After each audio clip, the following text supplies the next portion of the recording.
All right, so you're back with us, which means you're the kind of person who likes to really understand their body. Yeah. You like to know what makes you tick, what makes all those systems run. And today, we're going to take a deep dive into one of those systems. Yeah. A small but mighty component that has a surprisingly huge impact on, well, everything. Yeah. The thyroid gland. Right. Specifically, we're unpacking what happens when it kind of kicks into high gear. Uh-huh. We're talking hyperthyroidism. Exactly. Now, I've been looking through some notes here, Right.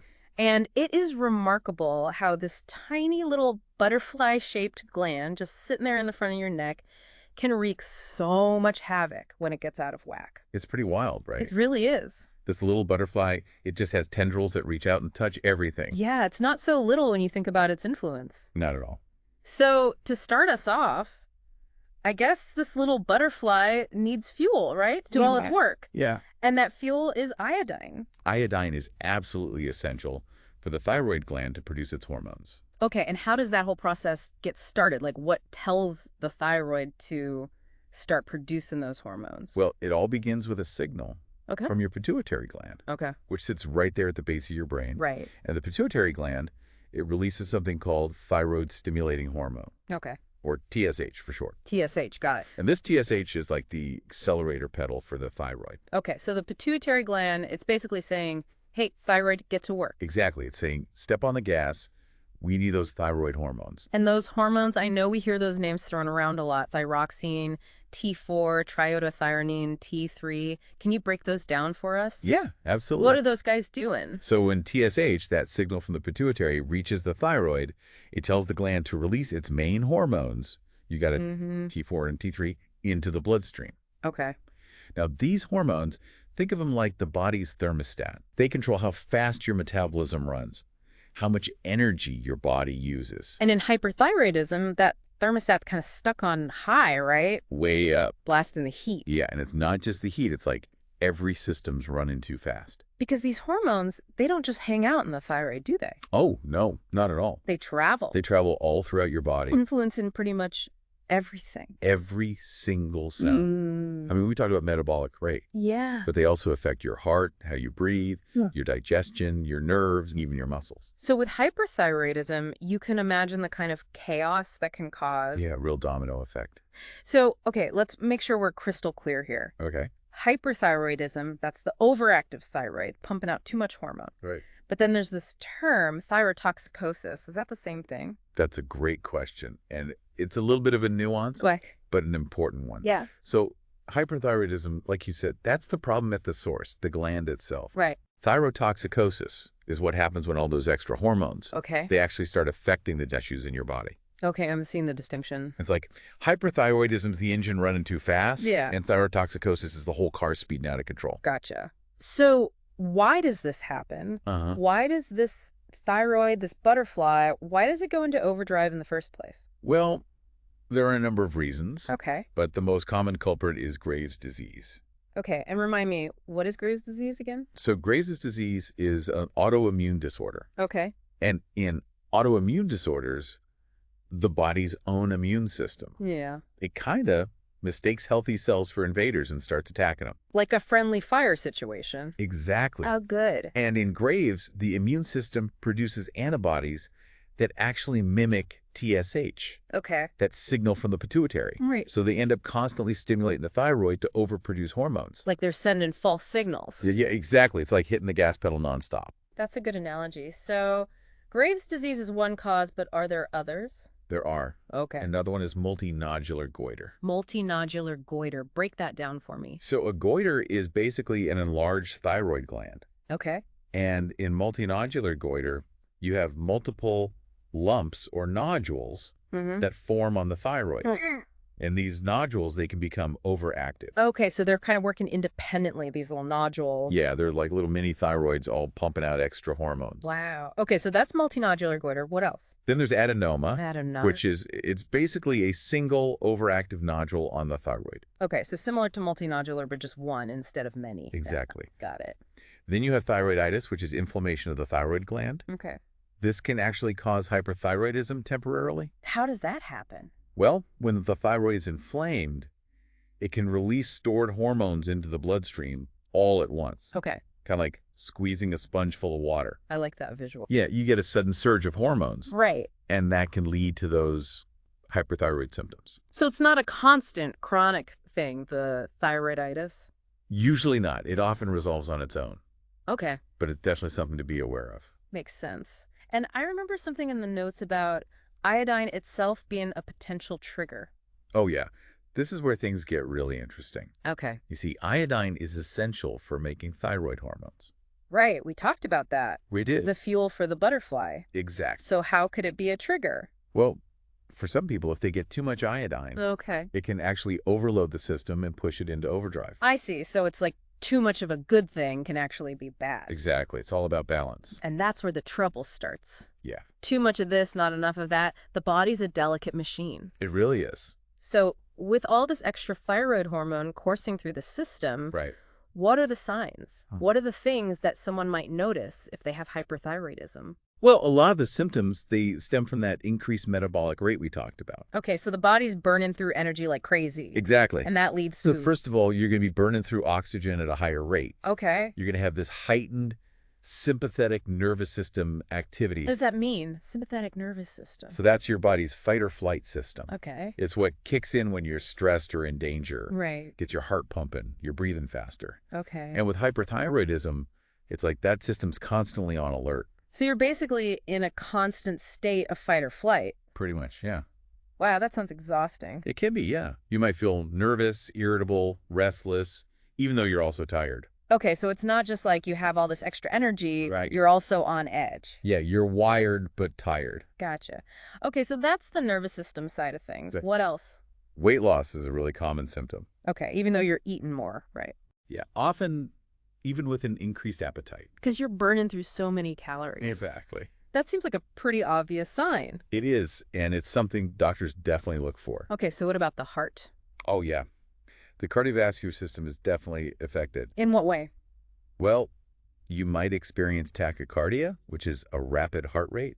Okay, heart's beating too fast. Yeah, and you might feel palpitations. Palpitations? Yeah, that's like a fluttering or pounding sensation in your chest. Like you can feel your heart beating. Exactly. Okay, and I imagine shortness of breath can also be a problem. Yeah, that can definitely happen, especially with exertion. Makes sense. And what about body temperature? Oh, yeah, with all that extra energy burning, you're going to feel hot. You'll sweat more than usual, Okay. and you'll have a real intolerance to heat. Like summer's going to be even worse. Definitely. Okay, so we've got the nerves, the heart, the temperature, anything else? Muscle cramps could be a problem. Okay. And you might notice tremors. Tremors. Yeah, like a slight shakiness in your hands. Got it. Sometimes it's so fine, you might not even notice it, Mm-hmm. but it's definitely something to look out for. Okay, so those are all internal symptoms. Is there anything you might see externally? Yeah, there are a few things. One that's pretty noticeable is exophthalmos. Exthamos. Say that 3 times fast. Yeah, try it. I'm not even going to try. It's a mouthful. It is. But basically, it's a bulging of the eyeballs. Okay, so that's a pretty clear visual sign. It is, and it's more common in Graves' disease. Okay, so if you see someone with those kind of bulgy eyes, that's a potential red flag. It could be, yeah. And I remember something about the eyes blinking less often, Yeah, that can happen too. which seems like it would be really uncomfortable. It can be, yeah. Yeah. It can lead to dry eyes, irritation, Okay, anything else? thinning hair and skin are also sometimes seen. Right. And then there's the increased risk of atrial fibrillation. Okay, remind me what atrial fibrillation is again? So that's a type of irregular heartbeat where the upper chambers of the heart, Yeah. they quiver Yeah. instead of beaten properly. Right. And this can lead to all sorts of problems. Yes, not good. Not good at all. So, okay, let's say someone is experiencing all these things, or even just some of them. Right. What's the treatment? Uh-huh. How do you get this hyperthyroidism under control? Well, the main goal is to lower those thyroid hormone levels. Right. Get them back to normal. And how do you do that? Well, there are a few ways. One is to basically eliminate the overactive thyroid tissue. Okay. And that can be done with radioactive iodine. Radioactive iodine, how does that work? So the thyroid cells naturally absorb iodine. Okay. So if you give someone radioactive iodine, it'll target those cells. Right. and the radioactivity will destroy the overactive cells over time. So it's like a targeted attack just on the problematic cells. Right. Okay, so that's one way. Any other options? Another option is surgery, Okay. where they remove part or all of the thyroid gland. Yeah. So if it's gone, it can't produce those extra hormones. Right. Makes sense. Anything else? And then there are medications. Okay, what kind of medications? Well, beta blockers are often used. Beta blockers, I've heard of those. Yeah, they help with things like the rapid heart rate, the tremors, the anxiety. Okay, so they kind of block the effects of those extra hormones. Exactly. They calm things down. Got it. And then there are anti-thyroid drugs. Okay. And those work by actually blocking the thyroid's ability to produce hormones. So they go right to the source. Right to the source. Okay, that's good to know. Now, I remember in our notes there was a bit more detail about Graves' disease, specifically mentioning goiter and ophthalmopathy. Right. So Graves' disease, remember, that's the autoimmune one. Yeah. It often leads to a goiter. Which is the enlarged thyroid, right? Exactly. Okay. And about half the people with Graves will also develop ophthalmopathy. Ophthalmopathy. Which affects the eyes. Okay. Why does Graves cause eye problems? Well, the immune system, it's attacking certain proteins. Uh-huh. And sometimes those proteins are also found in the tissues around the eyes. Oh, I see. So you get this inflammation and swelling around the eyes. And it's not just like a little irritation, right? Okay, how serious are we talking? Well, you can get double vision Okay. called diplopia. Diplopia, got it. And in some cases, even vision loss. Wow, that's scary. It is, yeah. And I also remember something about the eyeballs protruding, which sounds really painful. Yeah, that can happen too. And because the eyes are bulging out, the eyelids might not close properly, which can lead to corneal ulceration. So it's not just a cosmetic issue. No, it's definitely something that needs to be managed carefully. But the good news is, once you get the thyroid under control, the eye problems usually stabilize, right? Yeah, in most cases, that's true. Okay, so that's reassuring. It is. But there was also a pretty strong warning in the notes about smoking. Oh, yeah. If you have Graves' disease. And especially if you have ophthalmopathy. Right. You absolutely have to quit smoking. Why is smoking such a problem? Well, for some reason, smoking makes the eye problems way worse. Okay, so that's a big no-no. Huge no-no. And then there was something about the radioactive iodine treatment potentially making the eye problems worse too. Yeah, it's a bit of a paradox, isn't it? It is, because it's supposed to help, right? You'd think so. So why would it make the eyes worse? Well, the exact reason isn't totally clear. Okay. But it might be because of the release of those thyroid proteins after the treatment. Right, the ones that the immune system's attacking. Exactly. So it's kind of like a double-edged sword. It can be, yeah. So what do they do about that? Well, if someone's getting radioactive iodine treatment and they have ophthalmopathy, yeah, they'll often give them glucocorticoids. Okay, glucocorticoids. What are those? They're a type of steroid medication. Okay. And they can help reduce the inflammation and swelling around the eyes. Yeah. So it's kind of like a preventative measure. Yeah, to try and minimize that potential worsening of the eye symptoms. Makes sense. Now, the notes also mention this other condition, thyroid storm.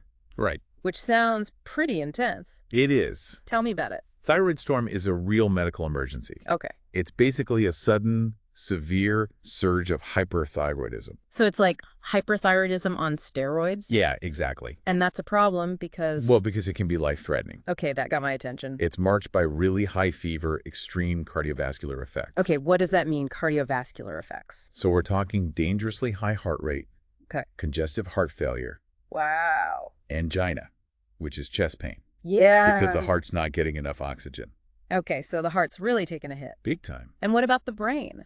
The central nervous system is also severely affected. Oh, yeah. You get agitation, extreme restlessness, delirium. It's a full-body assault. Pretty much, yeah. What can trigger a thyroid storm? Well, it can be brought on by major stressors.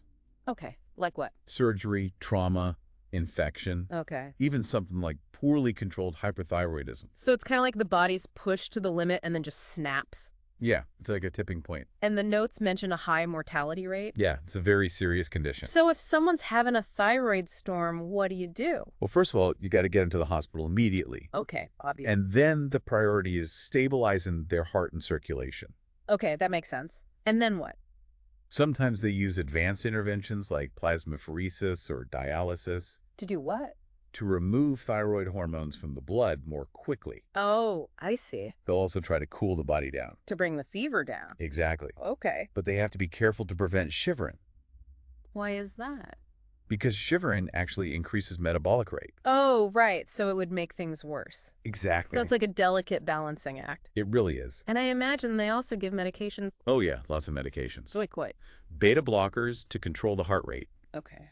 Glucocorticoids to reduce inflammation and inhibit hormone conversion. Right. And antithyroid drugs to stop the production of new hormones. So they're kind of hitting it from all angles. Yeah, it's a multi-pronged approach. And then there was this big warning about aspirin. Oh, right, yeah. Why is aspirin a no-no in thyroid storm? So aspirin can actually increase the amount of free thyroid hormone in the blood. And that's bad because... Because it would make the thyroid storm worse. Okay, so definitely avoid aspirin. Absolutely. Wow, so that's a lot to take in. It is. We've covered a lot of ground here. We have.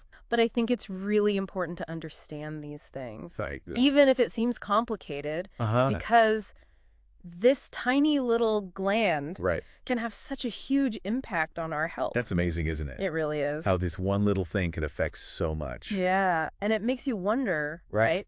About what? Well, if this one little imbalance can cause all this trouble, what other imbalances might we be walking around with that we don't even know about?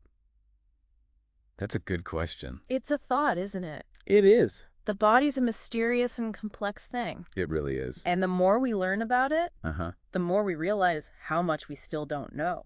That's for sure. So keep exploring, keep learning, keep taking care of yourselves. Absolutely. And we'll see you next time on The Deep Dive. Sounds good. All right. Until then, stay curious. Yes, stay curious.